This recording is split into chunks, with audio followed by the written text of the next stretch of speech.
I get to show them this Black woman who has overcome my own set of odds.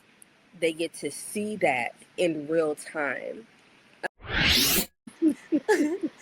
So now representation is at the core of both of you all's work. How do you like bring that into your parenting and into your art?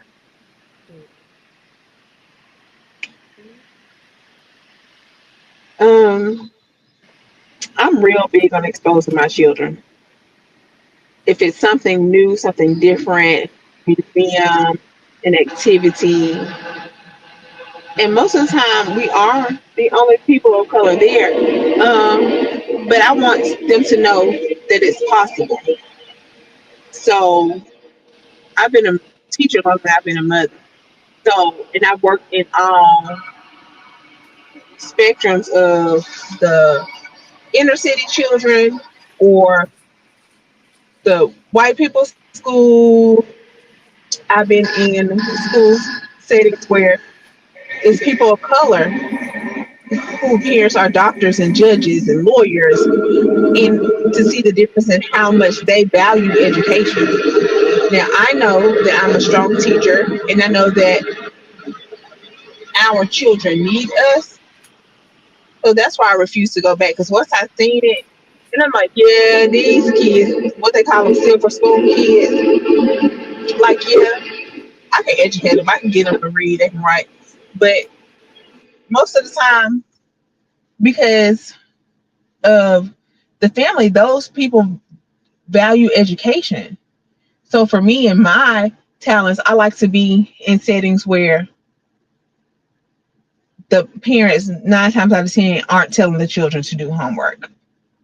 So in my classroom, I'm rewarding, I'm encouraging, I'm letting them know, I'm exposing them to different, like, hey, y'all can do this, and something besides passing a ball, something besides a doctor. Like, we have to realize that in order for the hospitals to run, we need the ultrasound tech. So yeah, you may not be able to be a doctor, but how valuable is the ultrasound tech? It's exposing them to, like, they didn't, like, they have never even thought about that. So especially when I have the opportunity to have outside guests come in, and I'm calling up all my friends to show them, like, hey, you can be a film writer, you can be a therapist, and that's part of it, is just exposing them, because I know that sometimes they may not see it outside of me. So All right. Uh, I was gonna, yeah. Oh. So for me, kind of to piggyback, like, it started with changing the way my parenting style was. And that kind of led me to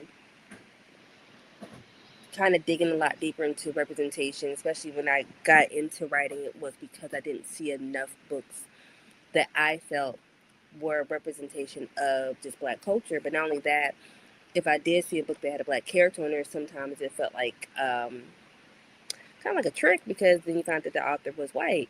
You're like, yeah.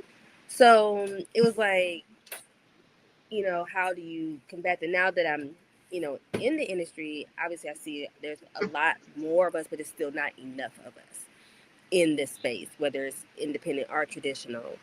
And so in the classroom, I think one of the things that my kids get to see a lot of is that they get to see this relatability. I make sure to tell them my story and share with them. I failed honors English freshman year of high school and had to repeat that class. I graduated with a 1.999 GPA. It's like, well, what's that? Don't get it. Don't worry about what it is. Just don't get that cheaper GPA. I'm telling you. But I also let them know, but I still became, you know, all the things that I desired to become. And it's funny to come into education, because I started off as an education major in college and switched my major. And a friend of mine, I remember we were doing like these prayer calls, and she tried to tell me about it then, but I was like, girl, I'm not going to nobody classroom unless it's to teach college. And it's funny how when you tell God what you're gonna do, and he's like, "Oh, okay, that's cute." And here I am teaching, fifth graders, but I get to show them this black woman who has overcome my own set of odds. They get to see that in real time, because a lot of these schools have a lot of just white women, and it seems, I think it's pretty prominent in education.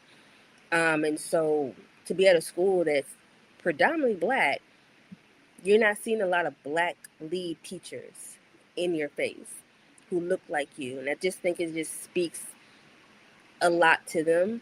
Um, they looked me up so that to find out who I am, and so they get to see like, oh, okay, our teacher is, she writes books and she is a lawyer and she's this and that, and like Jasmine said, like, but also you need other people in the industries, and so to be able to expose them to that and to be a part of that is huge. When I'm writing these books and I get to do school visits, it is also something like, again, our kids are not being really exposed to it as much as they should be. And the things that they are being exposed to are very stereotypical things. They think they can go to the NBA, the NFL, and that's it. But there are so many other options for them. It's just a matter of exposing them to it and being real with them. And like let them know, like, listen, I didn't come from this. I didn't come from money. I know what that looks like.